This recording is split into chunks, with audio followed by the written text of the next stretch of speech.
do another final thought.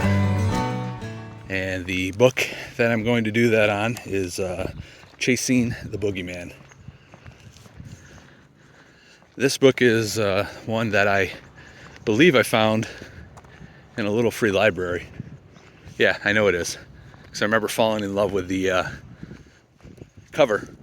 I'm pretty sure when I did my TBR for April, I said that if we judged the book by its cover, that this book would be rated a 5 already. I'm here to tell you, it wasn't rated a 5. Cover was really cool. That's a 5.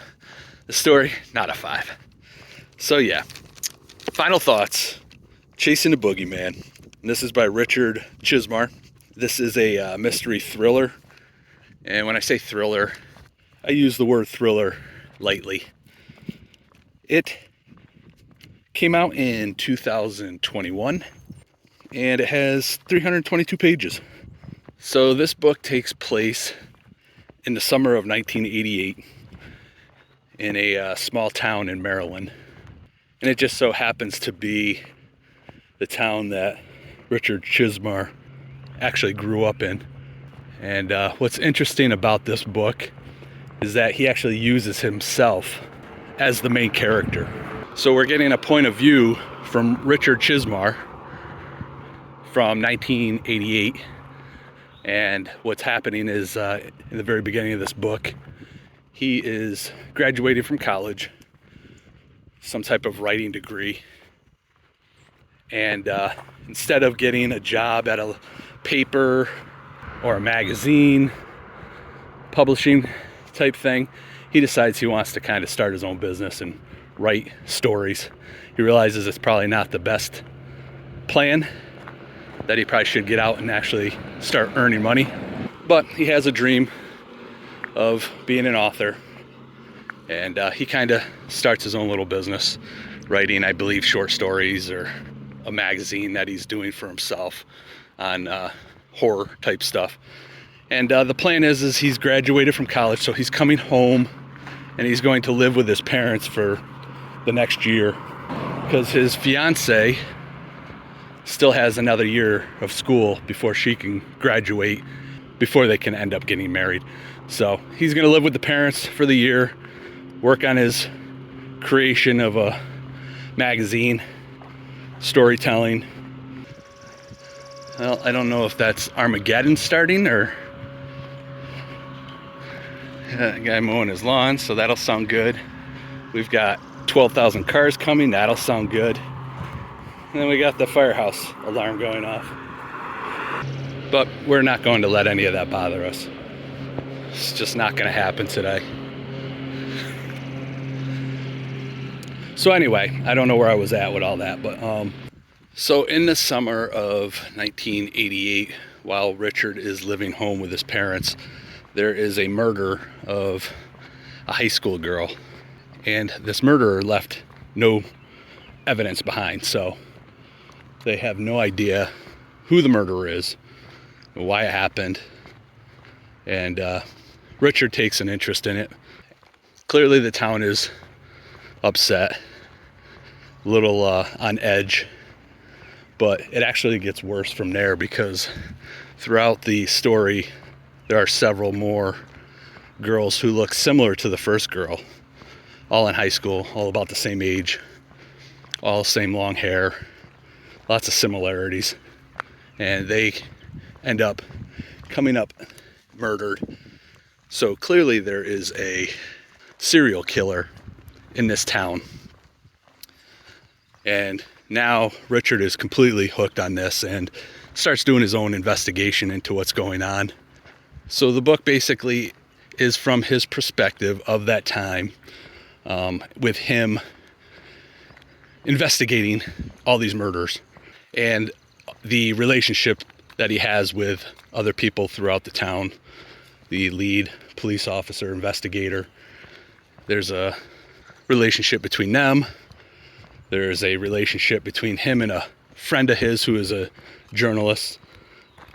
And she actually has the inside scoop to a lot of stuff. She actually has some inside information through the police department.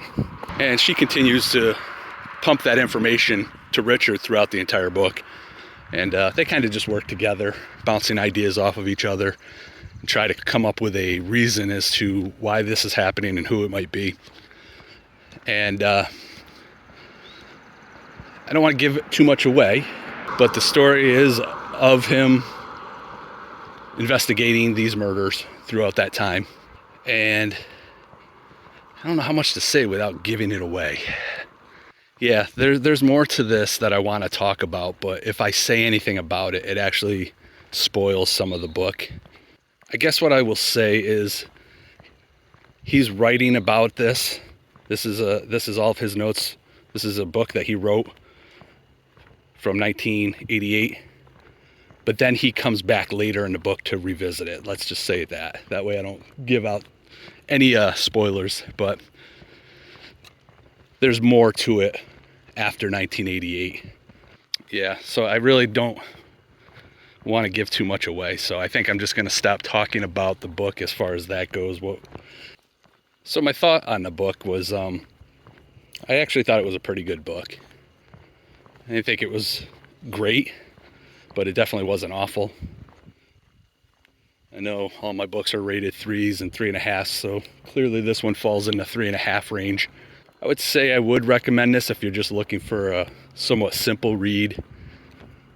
It's quick, easy.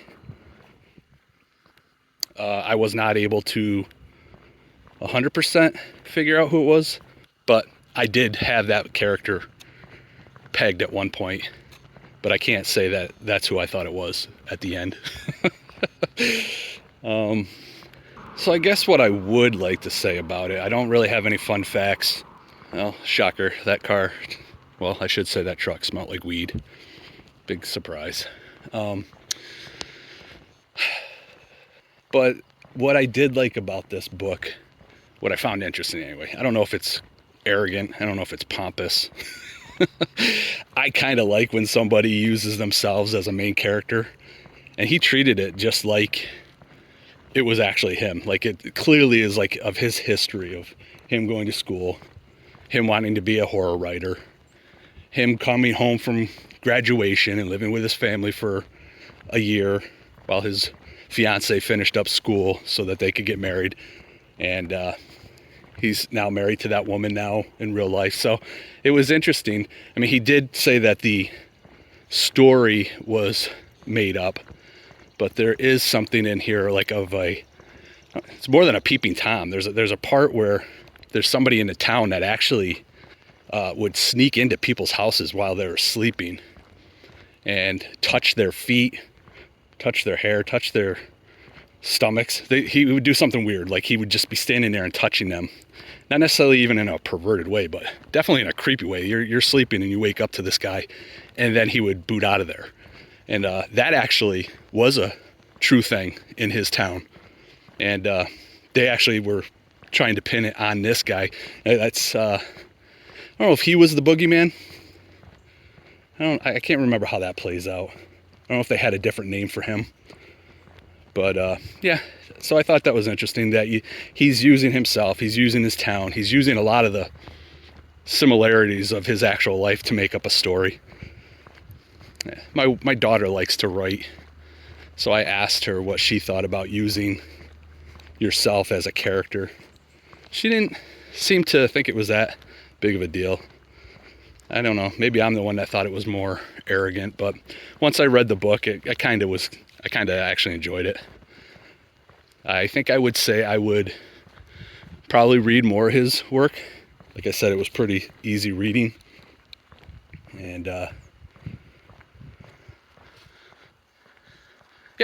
I think I'm going to wrap it up. I'll put this together. I just wanted to do a quick one. Wasn't a real in-depth video, wasn't a real in-depth book, but it was an enjoyable read. So I guess I will talk at you all later. So yeah, I'm going to wrap it up here. And as always, if you made it this far, I appreciate it. All right, have a good one. Bye-bye.